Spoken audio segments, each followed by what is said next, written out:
বন্ধুরা, এর আগের ভিডিওতে আমি আপনাদেরকে বলেছিলাম যে বিটকয়েনের চার্ট অনুযায়ী 4 আওয়ারের চার্টে আরএসআই এর মধ্যে যে ড্রপটা দেখতে পাওয়া যাচ্ছে, এরপর প্রাইস একটু হলেও পজিটিভ হতে পারে। এবার এখানে আপনারা যে পজিটিভ ইন্ডিকেশনটা দেখতে পাচ্ছেন বা বুলিশ ডাইভারজেন্সটা দেখতে পাচ্ছেন, তার রেজাল্ট অনুযায়ী কি আমরা রিভার্সাল দেখতে পাবো? এই কোয়েশ্চেনটাই হয়ে দাঁড়িয়েছে সবচেয়ে বড় কোয়েশ্চেন এখন মার্কেটে। কারণ অল্ট কয়েনের মধ্যে বেশ কিছু অল্ট কয়েন সিগনিফিকেন্টলি ভালো রকম পারফর্ম করার চেষ্টা করছে এবং মানুষ যেহেতু কম প্রাইসে পাচ্ছে তাই মনে করছে যে বেশ কিছু অল্ট কয়েনকে এখন কিনে রাখা উচিত। তো বিটকয়েনের চার্ট অনুযায়ী এবং অল্ট কয়েন 3ES চার্ট অনুযায়ী পরবর্তীকালে কি হওয়ার সম্ভাবনা সবচেয়ে বেশি আছে, রিভার্সাল টিকবে কিনা, আর স্পট ইটিএফ এর ইনফ্লো আউটফ্লো রিপোর্ট এবং ওয়েল হোল্ডিংস এর ডাটা অনুযায়ী পরবর্তীকালে এক্স্যাক্টলি মার্কেট কিভাবে পারফর্ম করতে পারে সেই সম্পর্কে আজকের ভিডিওটি হতে চলেছে। একদম স্কিপ করবেন না। ভিডিওর মধ্যে কিন্তু আমরা কিছু কয়েনের নাম বলবো। রিভার্সাল যদি ইন ফিউচার হয় তাহলে এই সমস্ত কয়েন কিন্তু ইজিলি পাম্প করতে পারে, তাই ভিডিওটাকে কমপ্লিটলি দেখুন, একটু স্কিপ করবেন না। ভিডিওটি দেখার পর ভালো লাগে অবশ্যই ভিডিওকে লাইক করে দিন, চ্যানেলটিকে সাবস্ক্রাইব করে দিন এই ধরনের কন্টেন্ট ডেলি পাওয়ার জন্য। আর নিচে ডেসক্রিপশনে আপনারা আমাদের টেলিগ্রাম চ্যানেলের লিঙ্ক পেয়ে যাচ্ছেন, তার সাথে আমাদের পুরনো চ্যানেল যেখানে 25,000 সাবস্ক্রাইবার্স আছে সেখানেরও লিঙ্ক পেয়ে যাচ্ছেন। অবশ্যই এই দুটো জায়গায় আপনারা জয়েন এবং সাবস্ক্রাইব হয়ে যাবেন।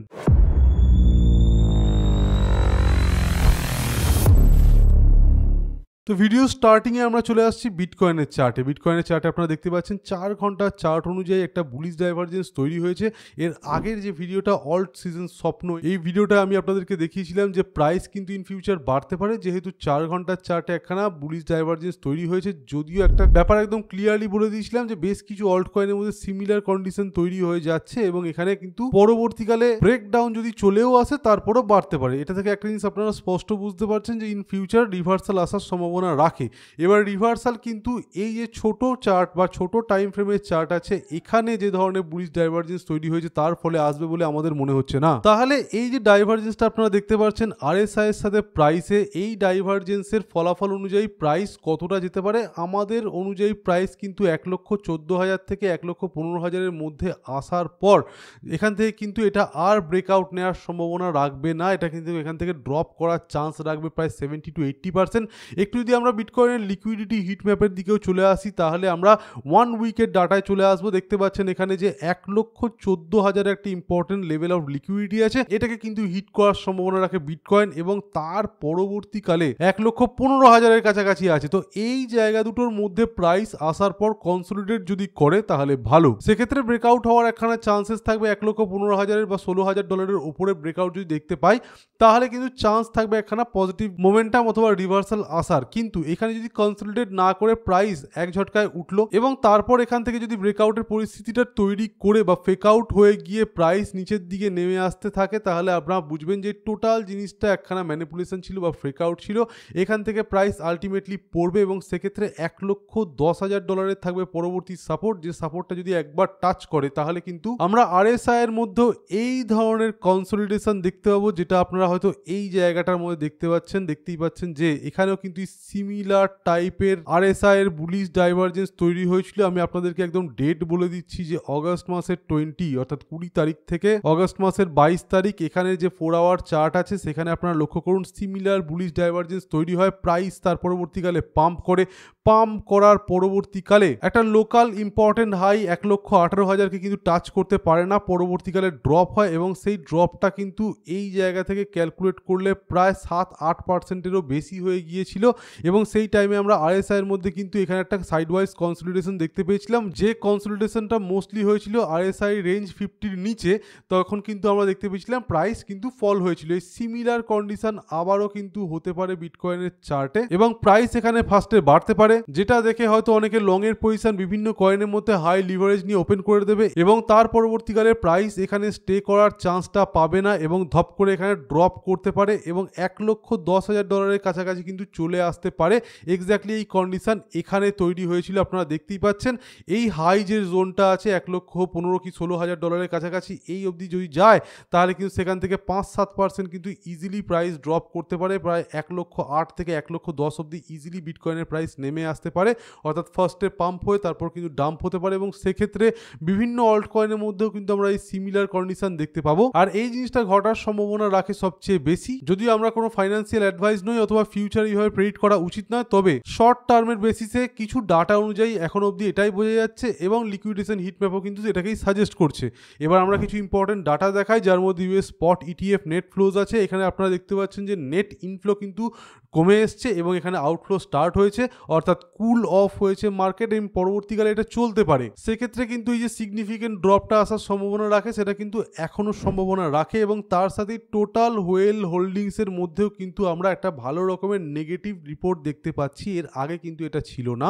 গত 30 দিনের মধ্যে কিন্তু বিটকয়েন থেকে অনেক হোল্ডার শিফট করছে অল্ট কয়েনের মধ্যে, সেই হিসাবে একখানা কুল অফ পরিস্থিতি অল্ট কয়েন আর বিটকয়েন দুটোর মধ্যেই তৈরি হতে পারে, যেখানে বিটকয়েন থেকে আস্তে আস্তে পয়সা অল্ট কয়েনের মধ্যে যেতে পারে এবং অল্ট কয়েনের অ্যাকুমুলেশন হবে এবং বিটকয়েন সাইড ওয়াইজ কনসলিডেট করবে। এবারে বিটকয়েন সাইড ওয়াইজ কনসলিডেট করবে বলে আপনারা হয়তো মনে করছেন যে এখন তো প্রাইস পড়ছে, তো একটা জিনিস আপনারা দেখুন, একটু যদি আপনারা ডেলি চার্টে চলে আসেন তাহলে কিন্তু প্রাইস পড়ছে না, প্রাইস কিন্তু একটা ইম্পর্টেন্ট লেভেল অফ রেজিস্ট্যান্সের উপরে উঠে এসছে, যেটা হচ্ছে $1,10,000 উপরে এবং সেই জায়গায় উঠে আসার পর কিন্তু একদমই সাইড ওয়াইজ যাচ্ছে, একবার বাড়ছে কমছে আবার বাড়ছে আবার কমছে। তো এই ধরনের লঙ্গার টাইম ফ্রেম যদি আমরা দেখি, অর্থাৎ একদিনের চার্টের দিকে ফলো করি, তাহলে পজিটিভ মোমেন্টাম কিন্তু এখনও আসতে পারে। একটা ইম্পর্টেন্ট লেভেল অফ সাপোর্টের কাছাকাছি কিন্তু এখনও বিটকয়েনের প্রাইস আছে। দেখতে পাচ্ছেন প্রাইস বেড়েছে কমেছে এইভাবে যাচ্ছে, কিন্তু একটা সময় কিন্তু এটা চলে আসতে পারে একটা ইম্পর্টেন্ট লেভেল অফ সাপোর্ট, যেটা কিন্তু এই 200 মুভিং অ্যাভারেজের কাছাকাছি হতে পারে এবং তার পরবর্তীকালে কিন্তু মার্কেট এইভাবে রিভার্সাল মারতে পারে। অর্থাৎ আপনারা যে জিনিসটা মেনলি জিজ্ঞেস করছেন বা আপনাদের মাথায় আসছে যে রিভার্সাল কবে আসবে, মার্কেট কবে আবার বুলিশ হবে, সেটা হতে একটু সময় লাগবে। প্রাইস এখানে ম্যানিপুলেশন হতে পারে, প্রাইস বাড়তে পারে তারপর কমবে এবং আলটিমেটলি কিন্তু রিভার্সালের সিচুয়েশন এখনো অবধি আসেনি। বুলিশ ডাইভারজেন্স যদি আমরা পরবর্তীকালে অ্যাকচুয়ালি দেখতে পাই একটা হায়ার টাইম ফ্রেম, অর্থাৎ একদিনের টাইম ফ্রেমে যে ধরনের ডাইভারজেন্স এর আগে দেখা গেছে, এখানে আপনারা দেখতে পাচ্ছেন একদম ক্লিয়ার ডাইভারজেন্স, সেই ধরনের ডাইভারজেন্স যদি দেখতে পাই তবেই কিন্তু আবার একটা রিভার্সালের পরিস্থিতি বিটকয়েনের মধ্যে আসবে, তা বাদে নয়। আর সেটা যখন আসবে, যে ধরনের কয়েন পরবর্তীকালে পাম্প হওয়ার সম্ভাবনা রাখে সেই ধরনের কয়েনের মধ্যে কিছু কয়েনে যদি আমি নাম নিই, তাহলে ফার্স্টেই আসছে অ্যাভাক্স কয়েন। অ্যাভাক্স কয়েন অলরেডি ব্যাপক রিকভারি মারার চেষ্টা করছে এবং হায়ার লো আর হায়ার হাই বানিয়ে চলছে। যদি একটুখানি আমরা চার্টে চলে আসি তাহলে আপনারা এখানে ক্লিয়ারলি দেখতে পাবেন অ্যাভাক্স কয়েনের পরিস্থিতি। এখানে আপনারা দেখুন এক্স্যাক্ট ব্রেকআউটের টাইমে আমরা আপনাদেরকে অ্যাভাক্স কয়েন কিনতে বলেছিলাম, আশা করি একটা ভালো রকমের রিটার্ন পাচ্ছেন। তো আবার দেখতে পাচ্ছেন এখানে অ্যাভাক্স কয়েন কন্টিনিউয়াসলি হায়ার লো বানাচ্ছে আর সেই সাথে কিন্তু চেষ্টা করছে এখানে হায়ার হাই বানানোর, যদিও মার্কেটের প্রেসারে সেটা পাচ্ছে না। এই প্রেসারটা যখন আর নেগেটিভিটিটা যখন মার্কেট থেকে চলে যাবে তখন কিন্তু অ্যাভাক্স কয়েন এখানে ইজি পাম্প করবে। $50 আগে তো অ্যাভাক্স কয়েন বেচার কোনো সম্ভাবনা আমি দেখছি না, বা আমরা যেখানে পারচেস করেছি অ্যারাউন্ড $25 কাছাকাছি, সেই জায়গা থেকে মিনিমাম $50 যাওয়ার আগে কিন্তু আমরা কোনো রকমের অ্যাভাক্স সেল করব না। নেক্সট আর একটা কয়েন যেটা ইজি রিভার্সাল মারতে পারে, সেই কয়েনটা যদি আপনারা দেখাই তাহলে আপনারা দেখতে পাচ্ছেন সুই কয়েন আছে। সুই কয়েন ট্রেন্ড লাইন সাপোর্টকে ফলো করে চলছে এবং পরবর্তীকালে এখান থেকে ব্রেকডাউন হলেও আশা করি সেটা স্টে করবে না। $3 সাপোর্ট আছে, পরবর্তীকালে 3.4 থেকে $3 মধ্যে আসার পর কিন্তু সুই কয়েন এখান থেকে বাড়তে পারে বলেই আমাদের ধারণা। এবার আমরা একটুখানি চলে আসছি টোটাল 3ES এর চার্টে। এটা হচ্ছে total market cap, bitcoin, ethereum এবং স্টেবল কয়েনগুলোকে বাদ দিয়ে। এই যে চার্টটা ভেরি ইম্পর্টেন্ট, এখানে কিন্তু আপনারা দেখতে পাচ্ছেন যে সিমিলার কন্ডিশন তৈরি হয়েছে অনেক কয়েনের মধ্যে, সেই কয়েনগুলোকে সমষ্টি করে বা এক জায়গায় করে দেখাচ্ছে, অর্থাৎ অল্ট কয়েনের প্রপার চার্ট হচ্ছে এটা টোটাল 3ES। এই চার্ট অনুযায়ী যদি আমরা দেখতে পাই এখানে ব্রেকডাউন হয়েছে তাহলে সেটা পরবর্তী সাপোর্ট পাবে অ্যারাউন্ড $750 বিলিয়ন কাছাকাছি এসে। অর্থাৎ এখন অবধি কিন্তু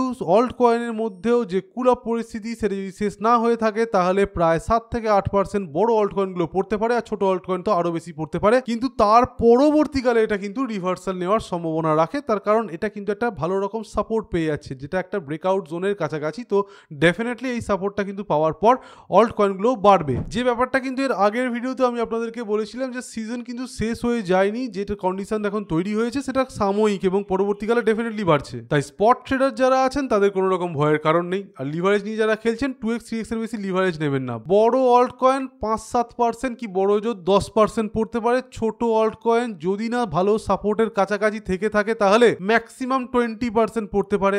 আর বিটকয়েনের জন্য 1,08,000 থেকে $1,10,000 মধ্যেকার সাপোর্টটা ইম্পর্টেন্ট সাপোর্ট হিসেবে কাজ করতে পারে। আশা করি এই জায়গার কাছাকাছি এলে এটা প্রায় 200 মুভিং অ্যাভারেজের কাছাকাছি চলে আসবে এবং তার পরবর্তীকালে কিন্তু আমরা বাউন্স দেখতে পেতে পারি। তো রিভার্সাল আসবে, হয়তো 1-2 সপ্তাহ টাইম লাগতে পারে। অক্টোবর মাস থেকে কিন্তু আমরা রিভার্সাল দেখতে পাওয়ার সম্ভাবনা রাখি বলেই আমাদের আমাদের ধারণা। তো এই ছিল একটা ইম্পর্টেন্ট ভিডিও বিটকয়েন এবং অল্ট কয়েনের রিভার্সাল নিয়ে। বুঝতেই পারছেন যে এখন মার্কেটে একটা আনসার্টেন পরিস্থিতি তৈরি হয়েছে। এখন ট্রেডের সংখ্যা কমিয়ে আনুন যতক্ষণ না মার্কেটের পরবর্তী মুভগুলো আমরা বুঝতে পারছি। আপনারা একটুখানি সতর্ক থাকুন এবং খুব কম লেভারেজ নিয়ে একটা দুটো ট্রেড নিন, তা বাদে ট্রেড করবেন না। আর যারা লং টার্ম কয়েন কেনার জন্য কয়েন সিলেক্ট করছেন তারা কিনতেই পারেন। অনেক কয়েন অনেক নিচে পড়ে আছে। ফাইল কয়েন, ডট, এডিএ, পল, এলটিসি, লিঙ্কের মতো কয়েন কিন্তু ভালো রকম সুযোগ দিচ্ছে। ভিডিওটি ভালো লেগে থাকলে লাইক করতে ভুলবেন না, চ্যানেলটি সাবস্ক্রাইব করে দিন এই ধরনের কন্টেন্ট ডেলি পাওয়ার জন্য। আর অবশ্যই প্রতিটি ভিডিওর নিচে ডেসক্রিপশনে আমাদের টেলিগ্রাম চ্যানেলের লিঙ্ক পেয়ে আছেন, সেখান থেকে জয়েন হয়ে যাবেন। তো আজকের মতো এখানেই। Thank you for watching our video. Stay safe, happy investing, by.